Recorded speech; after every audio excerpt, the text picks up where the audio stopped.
Hi, thank you for your question. So I actually relate to like none of the stories like you see on TV and shit where people are like, oh my god, I knew since I was like 6 years old. My neighbor is mowing their lawn, so just ignore that noise. I love the smell though, honestly. But anyways, a lot of stories you hear like in the mainstream is the common like, I knew right when I was like 4 or 5 years old from the minute I could like walk and talk, I knew I was born in the wrong body.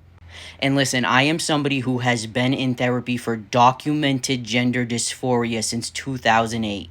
2008. That's a long ass time. But I didn't know when I was a child. I was in a constant state of dissociation. I was angry all the time, but I didn't know that trans people existed. I didn't know that was an option. I did not have an inkling like I was born in the wrong body. I mean, I had an inkling that I wish I wasn't born at all, but like not.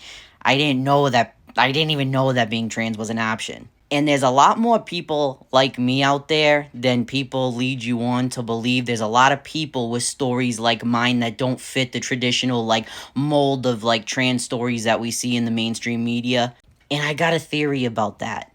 So obviously society isn't ready for trans people really, but they're never going to be. Like they're never going to fully accept us, whatever, that's fine. I personally don't give a shit. But instead of putting people like me out there who have stories where like, you know, there was a lot of trial and tribulation, a lot of like being in the closet, coming out, going back in, you know what I mean? My story resonates with a lot of other trans people, but the mainstream media doesn't want to like show us and show our stories because the world definitely isn't ready for that. You see, at least if you show trans people who say, listen, I've known since I was like 5 or 6, and they have like documentation of that, and you can follow them back, you know, they're not going to question that anymore. Well, they do, and they will, and they do, but they're not going to question it as much as somebody who, say, didn't transition till their 20s, 30s, like I did. I honestly feel like people feel a lot of pressure that they have to, like, give a story like they felt like, you know, immediately they were born in the wrong body as a kid, because that's just what we hear and what we're expected to say. But that's not what it was like for me, honestly. I felt out of place. I felt mad. I just felt like I was in an out of body experience, like really over half my life.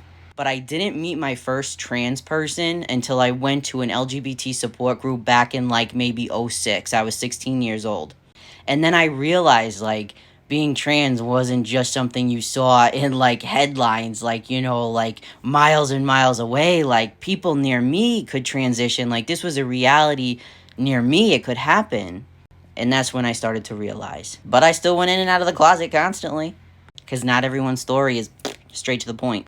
But that's mine.